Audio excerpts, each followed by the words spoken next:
we're going to talk about Hey Joe, but there's a million of lessons that you can watch on YouTube that are way better than probably anything I'm going to show you. So if you want to learn that song, go there. The reason I bring up Hey Joe is because we're going to use this as an introduction to the CAGED system. Because we can learn things from both the chords and the line that I played there. So those are things that are going to set us up for playing scales, for chord progressions. So without further ado, let's get into it.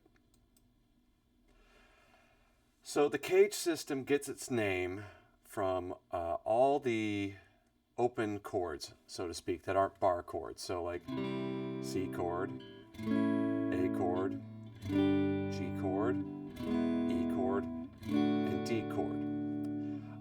We will get into later why they put this in the order that it is, the CAGED, spelling the word caged. They do have a reason for that, but let's start off with just Hey Joe. So that progression is going to be, let's see here, blank page. So we're going to go to, let me delete here. So that progression goes C, A, G, E, D. All right, let's see, let's get out of here. Let's go back to split view. Oh, stand by, millennial dealing with technology. Here we go, let's get in with this. See here. Go with chord sheet. Splendid. Split view. Yes, there we go.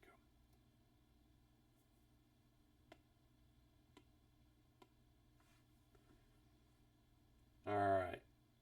I guess that cut that off. At any rate, let's get into it. So C chord, and this is, you may want to, fast forward through this, but I am starting as if you are 100% beginner, right? So there you go. There's your C chord. We would call these campfire chords growing up. We called them cowboy chords, campfire chords. The idea is having images of people out on the frontier, or the home on the range, sitting by their campfire, strumming folk songs, right? C chord, and then our next chord is going to be an A.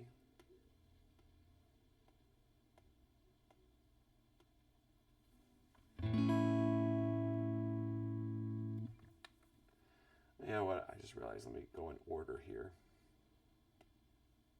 I just started doing my video rig here, so you are going to just have to watch me go through some growing pains here, because if I had to wait till I got everything nice and edited, I probably would talk myself out of doing this. So thank you for bearing with me. So let's go in now that we're, we'll go back to the other thing. Let's go in order of the song. G. There's a couple versions of G, and the numbers under here refer to the fingers. So, let's see here, 1, 2, 3, 4. I know in piano, thumb is 1, but in guitar, the index finger is 1. So this is the second finger, first finger, third finger, fourth finger. There's a couple ways to play G, but I think that's a good, the sooner you can learn that version, that's probably the one I use the most. All right, D chord.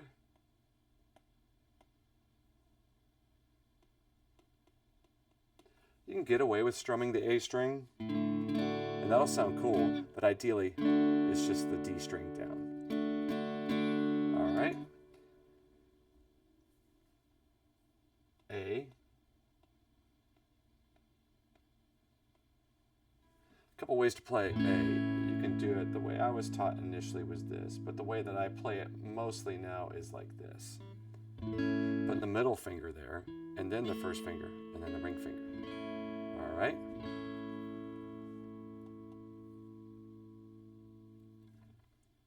Then finally, we land on E.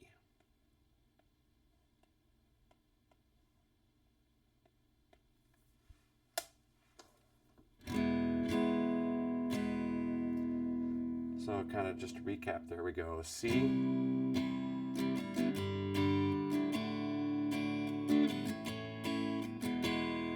Okay, cool.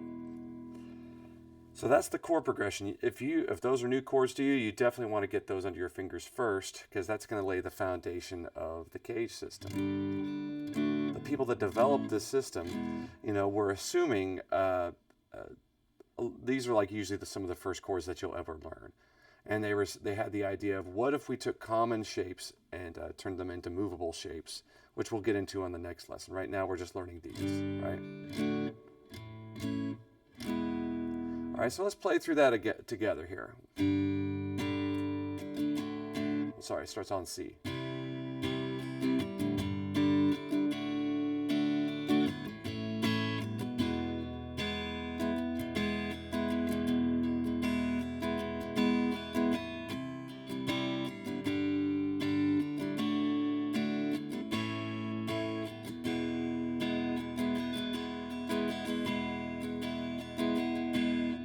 All right, so there's your first stop.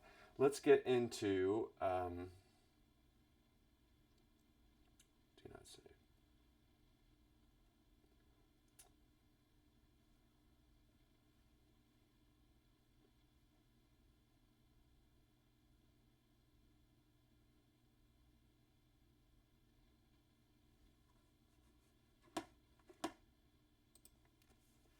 All right, now let's talk about the line. So if you're familiar at all with some music theory, there's this thing called the circle of fifths, right? And it's like a big circle. Hold on a second, let me pull it up here real quick. All right, here is the circle of fifths. So I don't know if you can see my mouse here. Yeah, there you go. So we start off with C, we go to G, we go to D, we go to A, and we go to E. Without getting too deep into theory, the idea is that if you went up the C scale 5 notes, C, D, E, F, G, there you are, there's your fifth. If I go G, A, B, C, D, D, E, F sharp, G, A, so on and so forth. So let's talk about that first.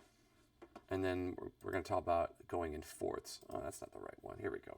So here's our guitar neck. So we want to start here with E.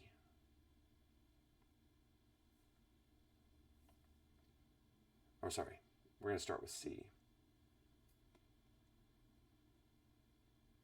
And then we're going to go to, I'm going to go this route. I'm going to number them by the order that we're going to hit them. 3, 4, 5. Oh, sorry, 5. So let's just look at that motion right there.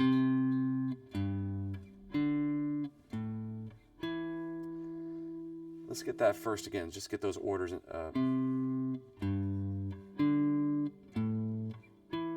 Okay. And then what they do to play that line, I'm approaching it. So I imagine like the note I want to land on, I put my pinky there, and then I just work my way backward. Right? So that's the third note. This one right here.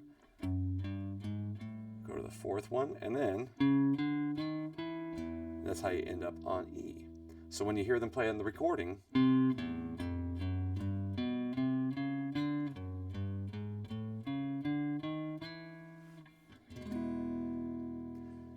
now this is really helpful because it's a good technique exercise. This is something I like to give beginner students because a lot of times your first guitar lesson are like, hey, here's 3 chords and then here's a bunch of kind of like digital patterns. I think I had a teacher call these once. Basically meaning that they don't necessarily have anything to do with like a scale or a key or music per se. It's just kind of getting your right hand, your left hand together and starting to work those muscles, right?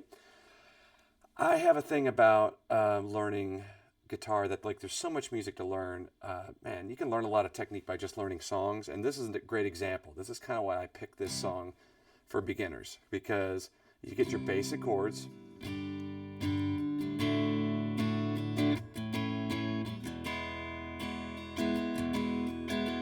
Right? And then you can get some single notes.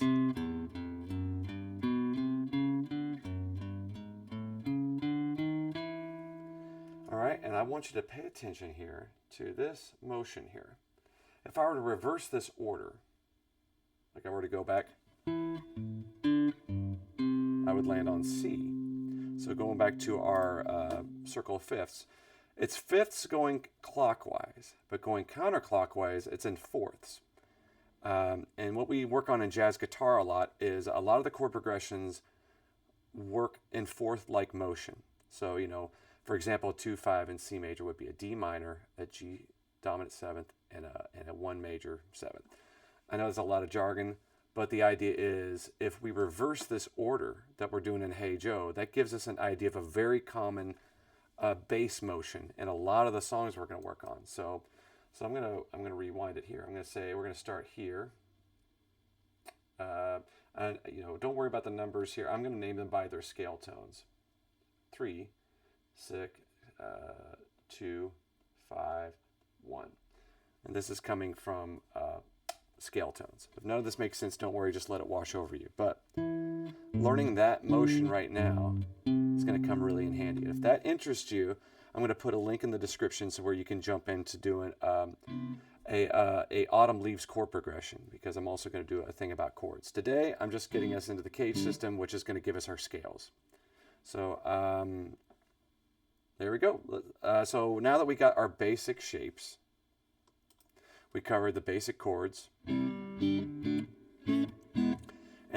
we covered the basic line where we're learning the circle of fifths, or if we go backwards, it's the circle of fourths. Now let's get into why we arrange these chords in a CAGED, to spell the word CAGED. All right, see you on the next video.